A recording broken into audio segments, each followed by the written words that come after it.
Hey everybody, welcome back. My name is Des and this is Books and Stuff.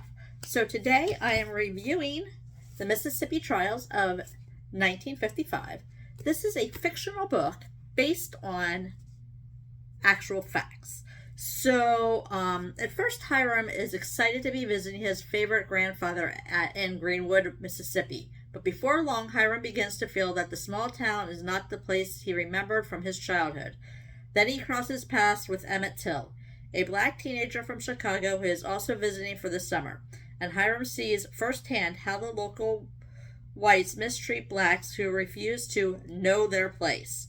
When Emmett's body is found floating in a river, Hiram is determined to find out who could do such a thing. But what will it cost him to know?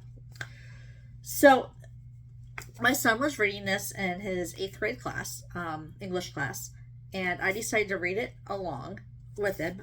He had to do quizzes at the end of each chapter.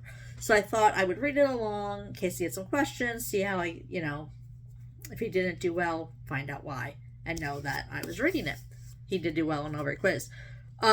He doesn't like to read much. So it was a very good book. So obviously Hiram is a fictional character. The Emmett Till is a real a real person, and what happened to him are the facts of this. The trial is the facts of the book. Everything else is kind of a fictional book based on the facts. It's a very good book. It was very hard, not really hard to read, but I had just got done reading a bunch of real true crime books, and then I'm reading this one. Was reading this one right on top of it. I really definitely needed to do some lighthearted reading after that. It was way too much dark reads in a row for me. But it was a very good book, and again, this is a young adult book. My son's 8th grade English class read it. So it is a young adult book, but it definitely gives you an insight, and it was definitely a conversation starter, for me to have that conversation with my son about what his thoughts were and his feelings were and what he saw and how he interpreted some things in the book. So I definitely recommend it. It was a great read.